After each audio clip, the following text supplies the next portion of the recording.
Bueno, hola chicos, ¿cómo les va? Voy a grabar este video eh, para los chicos que hacen balances en el estudio y bueno, ya que no podemos juntarnos, hacemos un video y les voy explicando algunas cositas que hay que tener en cuenta para los ejercicios 2000 cerrados al 2019. Ahí les voy compartiendo algunas cuestiones.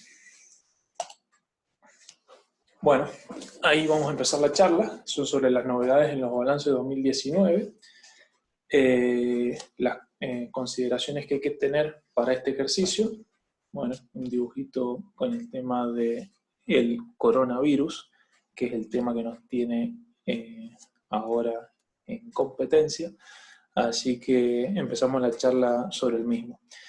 Lo primero que vamos a hablar es sobre lo que es el tema de ajuste por inflación. Les voy mostrando más o menos lo que vimos el año pasado, que fue la resolución 539 del 2018, que fue la que puso en práctica nuevamente el ajuste por inflación, y es la que nos habilitaba nuevamente a realizar balances ajustados en moneda homogénea.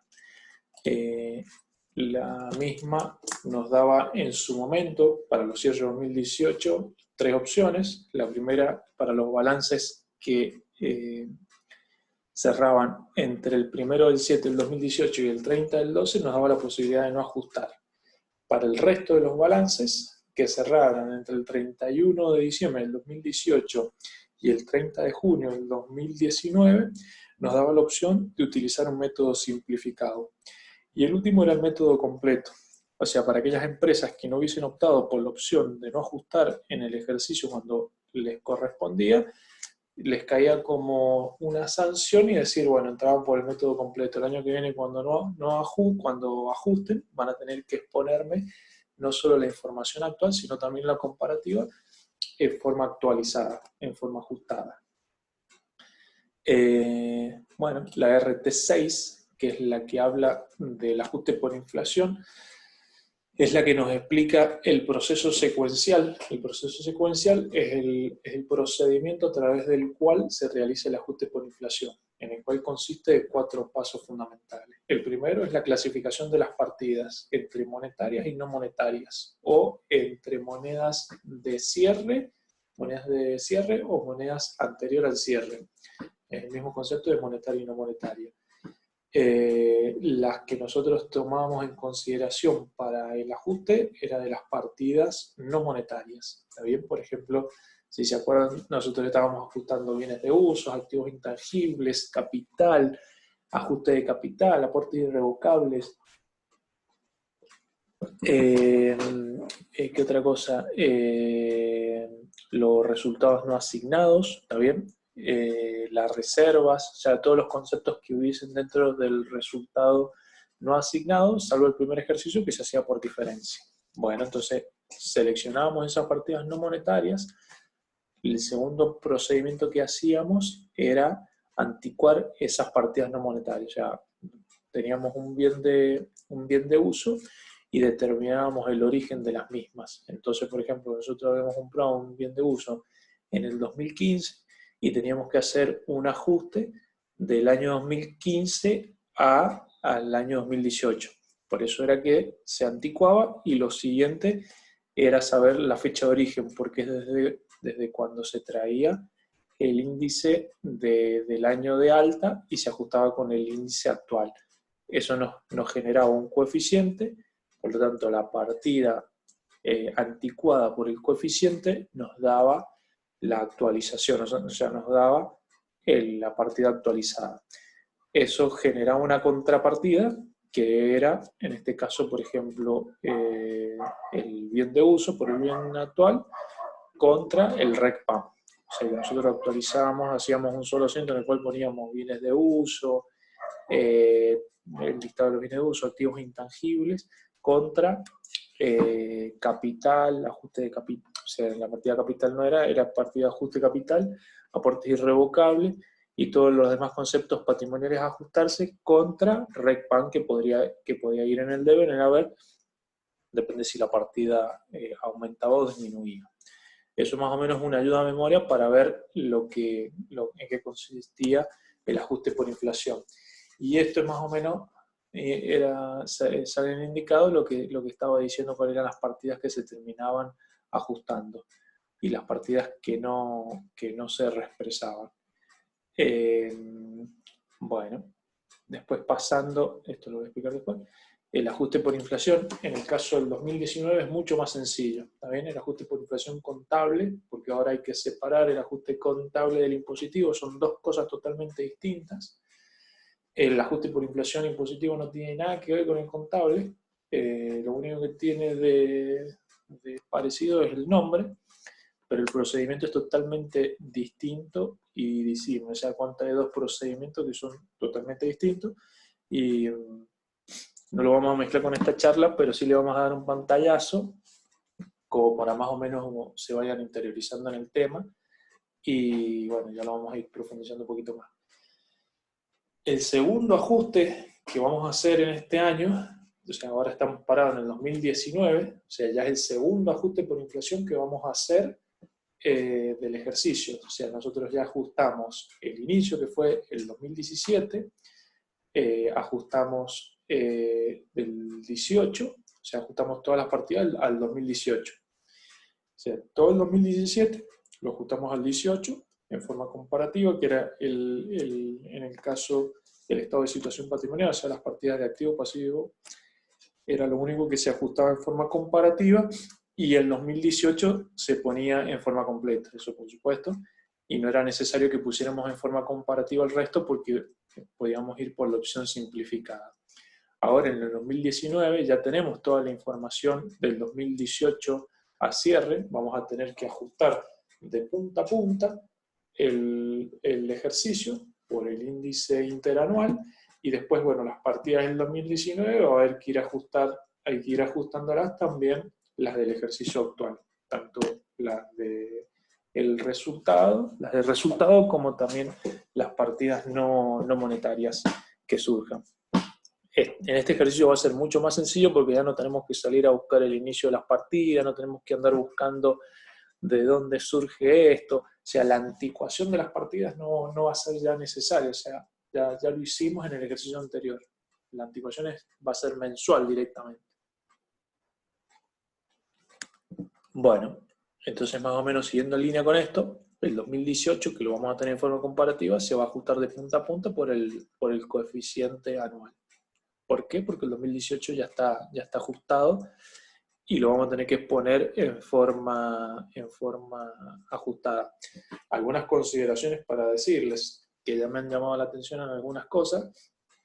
Llaman a algunos clientes y dicen, no me coinciden los valores que tengo en el 2018 con los que me exponen en forma comparativa en este ejercicio. No te van a coincidir porque están ajustados justamente de punta a punta. Entonces, pero te dice, pero yo lo presento al banco y me lo rechaza. No te lo puede rechazar porque si vos lo dividís por el coeficiente que tiene aplicado, te tendría que dar los mismos coeficientes que te dieron en el 2018. O sea que no hay razón por la cual tengan que ser iguales. O sea, ya no son valores nominales, sino son valores que tienen que estar ajustados a cierre.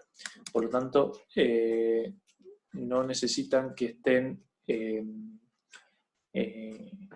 ¿cómo se llama? No necesitan que coincidan. Si uno trae un balance del año del cierre del 2018 con el balance del 2019, no van a ser los mismos valores. O sea, son los mismos valores, pero en un caso está ajustado a cierre y en el otro caso está ajustado a un año anterior. Por lo tanto, no nos va a coincidir la información comparativa. Eso es lo que quería hacer una mención. No vamos a hacer un gran tema sobre lo mismo.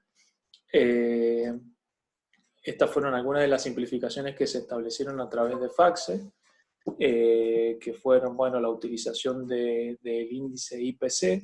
Este índice es muy sencillo, se busca en la página de FACSE y está en forma permanente actualizado. La otra simplificación que nos establecieran eran los cierres de julio a noviembre del 2018, la opción de no aplicar el ajuste y de hacerlo recién para el ejercicio siguiente, eso recién lo mencionamos.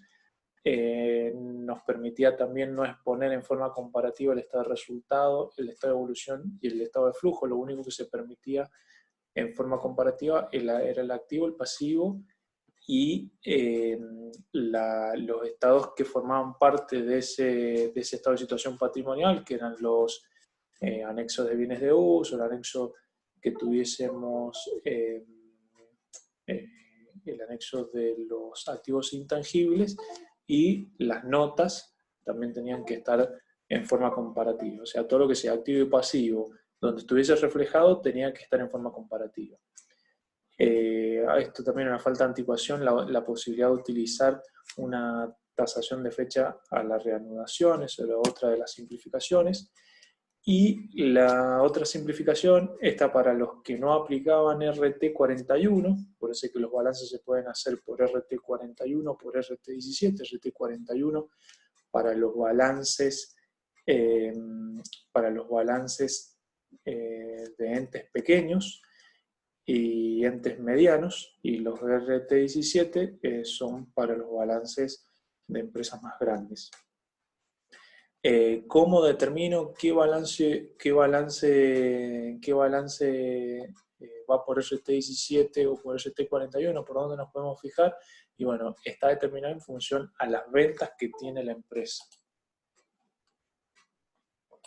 Ustedes si entran a la página de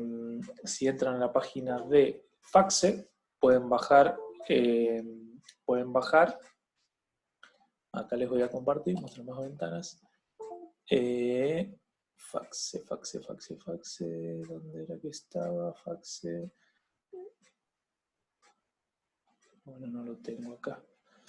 Pero si entran a la página de FACSE, compartir. Entran a la página de FACSE, ustedes, no es la página de inicio, esta es la página de, esta es la página. Espérense un poquito. Si entran a la página de FACSE, que sería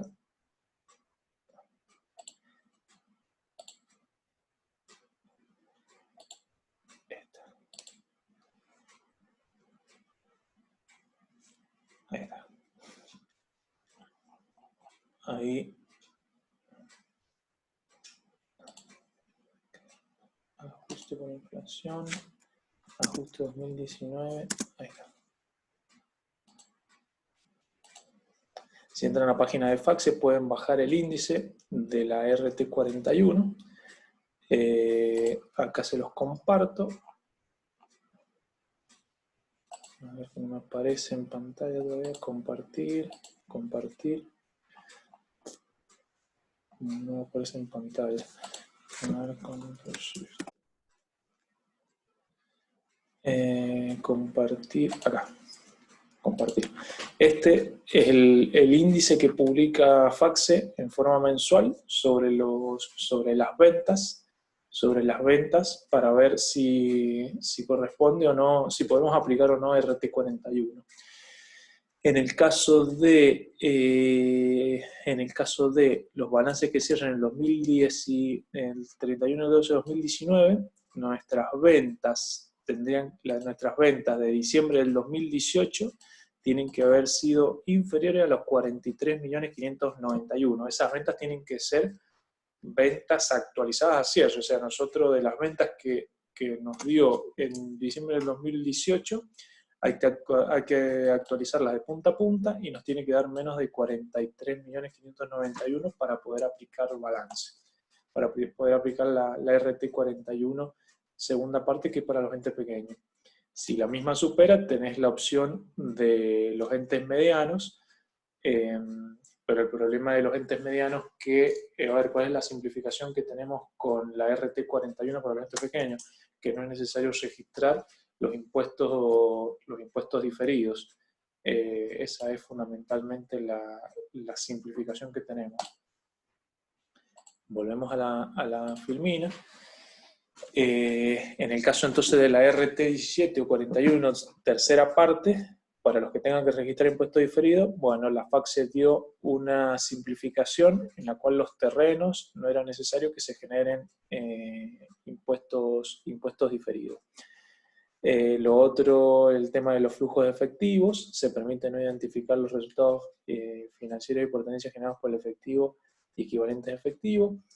Y en el caso de la RT41 puede mostrar un monto operativo total, o sea, nos da esa opción también de mostrar un solo concepto operativo total para el flujo de efectivo cuando lo dividíamos por el método directo.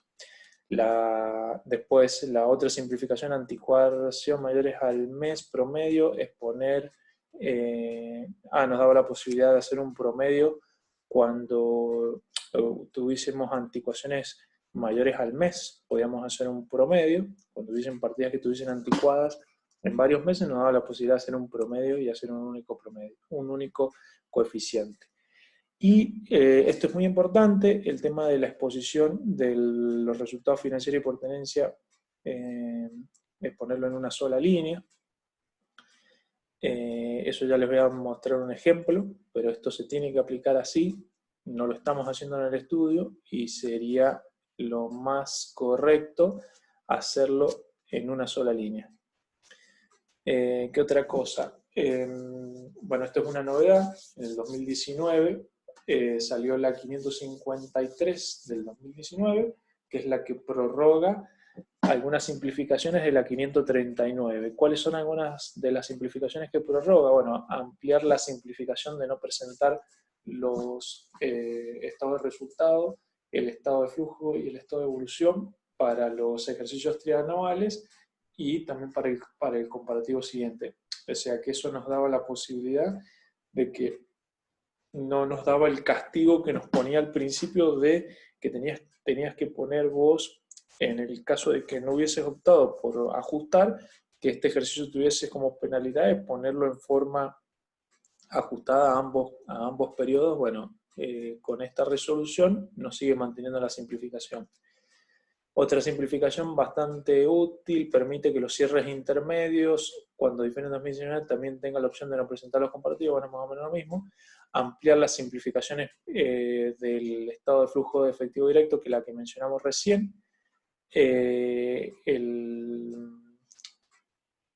Para RT, claro, para los entes pequeños, entes medianos, de RT41 y RT17.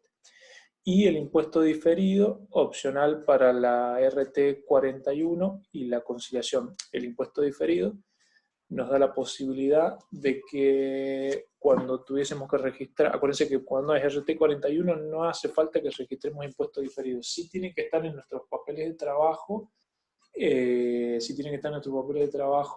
el tema de el cálculo, todo eso, pero no es necesario que se registre. No hace falta que se registre el impuesto diferido.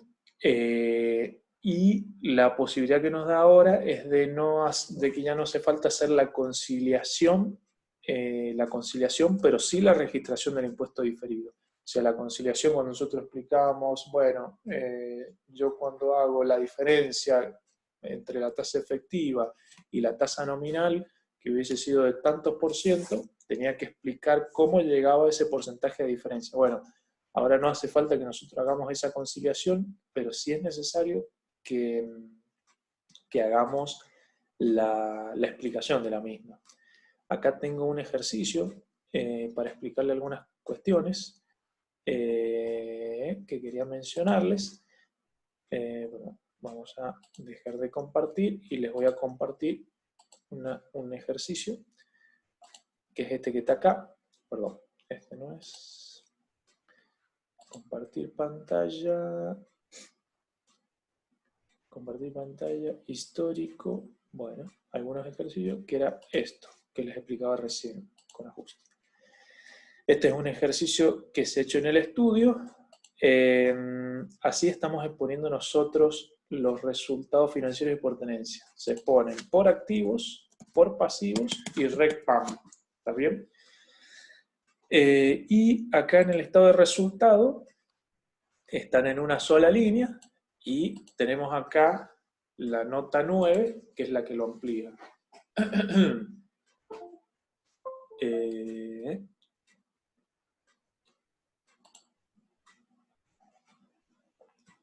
¿Qué es lo que se sugiere acá? ¿Qué es lo que la práctica sugiere? Que no se exponga de esta manera el resultado financiero y por tenencia. ¿Por qué? Porque, porque los componentes que lo integran, en este caso una diferencia de cambio que tenemos de 253.480 y un interés generado por pasivo, los mismos tienen dentro de sus componentes intereses financieros que no están segregados. ¿Qué significa que estén segregados? Por ejemplo, nosotros tenemos acá una diferencia de cambio que se ha obtenido por el ajuste, una diferencia de cambio por una diferencia de cotización, o sea, una diferencia de cotización por la fluctuación del peso sobre el dólar, nosotros registramos una diferencia de cambio. ¿Qué pasa? Esa fluctuación que hubo de la moneda extranjera tiene dentro de la moneda extranjera un componente financiero que hay que segregarla.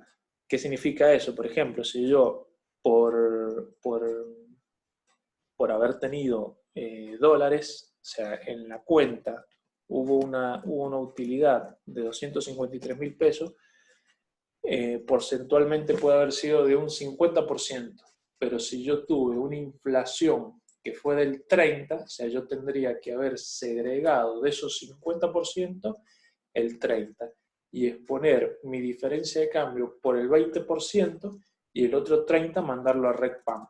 Pero como ese trabajo no se hace, o sea, no se hace porque es muy difícil ponerse a ver cuánto tiene de componente financiero y cuánto tiene de, de cuánto tiene de inflación, o sea, cuánto tiene de componente financiero en la partida y cuánto tiene de ganancia por exposición. Es un laburo que no lo va a hacer nadie, es un laburo muy, muy difícil. Tenemos la posibilidad de exponerlo directamente en una sola línea. Entonces, lo que yo sugiero es exponerlo de esta manera, como está acá. Así. Compartir. No, eso no he hecho. Bueno, exponerlo así, en una sola línea, ¿está bien? Sin abrirlo, poner resultados financieros y por tenencia, directamente sumamos los tres conceptos, ¿está bien? Sumamos acá los tres conceptos y ponemos resultados financieros y por tenencia, y acá mencionamos que este rubro se encuentra expuesto en una sola línea usando uso de la simplificación de la sección 4.1b de la resolución general de la Junta de Gobierno 539 del 2018. Y se tiene que poner en notas la simplificación que se pone acá. Se exponen en los estados de resultados financieros y por tenencia, incluido RECPAM, en una sola línea. Entonces, esto, a ver qué pasa. ¿Qué pasa si lo están haciendo de la otra manera? A ver, está mal expuesto. Está mal expuesto porque no hay nadie que se haya puesto en el estudio a segregar los componentes financieros que tiene cada una de las partidas. El consejo no lo va a rechazar si lo presentan de la otra manera, pero el problema que va a ser que está expuesto de forma incorrecta. Entonces, si lo queremos exponer de la forma correcta, hay que hacerlo así directamente, hay que usar la simplificación y no abrirlo. No abrirlo porque es erróneo el concepto de abrirlo por lo que les acabo de explicar. Así que, bueno, se hace así y se hace así. ¿Qué otra cosita les iba a explicar? Para tener en cuenta los balances, utilizando los ejemplos. Acá voy a tomar un balance, el mismo balance, cargado a valor nominal, ¿está bien? O sea, esto está con valores históricos. ¿Cómo hacemos el cálculo del impuesto a las ganancias? Bueno, dentro del impuesto a las ganancias, nosotros nos da el estado de resultado antes de impuesto a las ganancias 566.847,47 pesos, del cual se le suma se le suma, se le suman los honorarios gerenciales que tienen en el anexo 7, son 200.000 pesos de honorarios gerenciales, y de ahí hay que hacerle la segregación, o sea, hay que irle sumando, por ejemplo, las multas impositivas, las depreciaciones que estén hechas de más, o las depreciaciones que se hayan hecho de manera contable y no de manera impositiva. O sea, si yo tengo un bien de uso que corresponde a amortizarse en 5 y lo estoy amortizando en 10, tengo que exponer la diferencia que estoy amortizando. O sea, en ese caso habría que restarlo porque estoy depreciando de menos. Y bueno, los ajustes que no corresponden de ley, eso nos llega a la utilidad antes del honorario. Y lo otro que le quería comentar era el límite. Acuérdense que son dos límites, son 12.500 pesos por gerente, o el tope, que como cambió la tasa del impuesto a las ganancias, ya no es del 35%, sino es que del 30%, y se grava la distribución de utilidades en un 5%, en un 7%,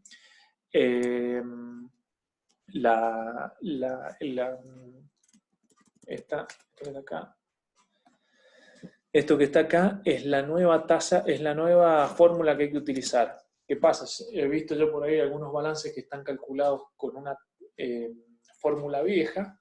El problema que genera esa fórmula vieja es que, ¿cómo se llama?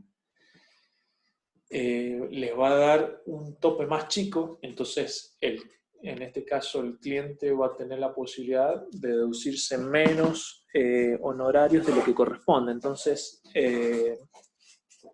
hay que aplicar esta tasa que es la correcta, hay que aplicar esta fórmula que es la correcta. Y la tasa después para el cálculo del impuesto a la ganancia tiene que ser del 30. He visto también balances que están aplicando el 35.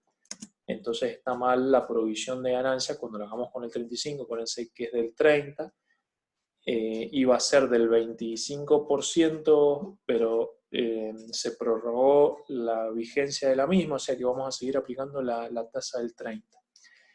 Y antes de calcular el impuesto determinado, se le va a sumar ahora el ajuste por inflación impositivo, que puede ser en más o puede ser en menos. ¿Bien? Ahí se lo va a aplicar el colega Munizaga al procedimiento. Aquí algunas de las simplificaciones, de la resolución general 539, las pongo acá en pantalla. Y son las siguientes. Bueno, estas son las que menciona la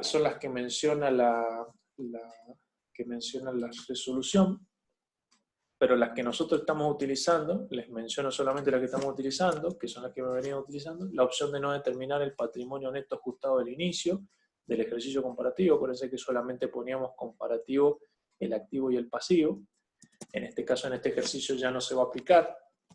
Después teníamos la opción para los elementos que tengan fecha de origen anterior al origen del proceso de reexpresión, de poder utilizar como fecha y valor de origen la última reexpresión.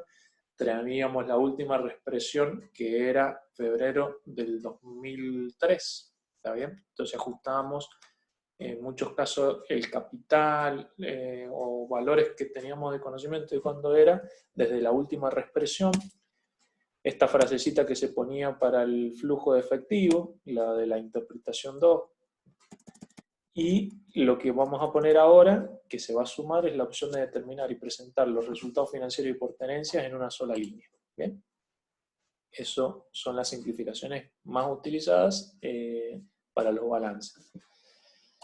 Bueno, y por último, para que no se haga muy extenso, les hago una pequeña introducción de lo que es ajuste por inflación impositivo.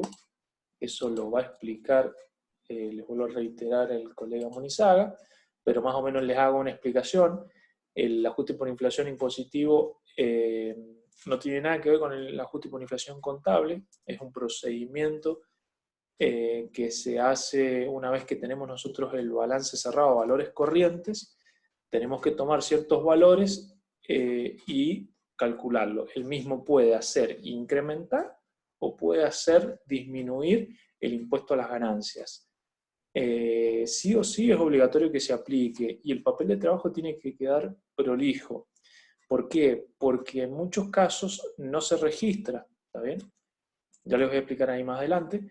Es un procedimiento establecido por la ley 27467 y entra en vigencia es cuando la tasa de inflación supera el 100%. Entra en vigencia para los balances que iniciaron en 2018. En el caso de los balances, ese 100% tenía que ser de esta manera, tenía que ser 55% en el primer año, 30% en el segundo año y 15% en el segundo año. Y del ajuste que nos daba, que puede ser el más o el menos, se dividía en 3 y 1/3 se deducía en este y los otros 2/3 se aplicaban en el ejercicio siguiente. O sea que si nosotros en el 2009 aplicábamos un ajuste, teníamos 1/3 en el 2019, perdón, en 2019, 1/3 en el 2020 y el otro tercio en el 2021. Es un quilombo, pero bueno, es así. Y después teníamos, por ejemplo, en el ejercicio 2018, ¿por qué no se aplicó el ajuste? Porque la tasa no alcanzó, la tasa de ajuste con la cual se ajustaron los balances fue del 47,6%, no llegó a superar el 55%, pero sí hubieron meses que se superó ¿cómo se llama? La pauta, que fueron para los meses de abril, mayo y junio del 2019, o sea, para los que estén con algún balance descolgado haciendo viejo y el cierre sea abril, mayo, junio, tiene que sí o sí, 2019 tiene que hacer ajuste por inflación impositivo. Tiene que hacer ajuste por inflación impositivo y hacer el procedimiento. ¿Qué pasa? Como la segunda opción es el 30%, ahora ya para los balances que cierran el 30 en el 2019, como la etapa ya supera el 30%, tenemos que aplicar el ajuste por inflación impositivo. Pero se le agrega ahora que ya no se divide en 1/3, sino que se va a dividir en 1/6. ¿Está bien? ¿Esto cómo es? O sea, del ajuste que nos dé en más o en menos, lo vamos a dividir en 1/6, se va a deducir ahora en el 2019, el segundo sexto se va a tomar en el 2020, el tercer sexto en el 2021, el cuarto sexto en el 2022, el quinto sexto en el 2023 y el sexto sexto en el 2024. 2024 o 2025, no sé si sacó bien la cuenta.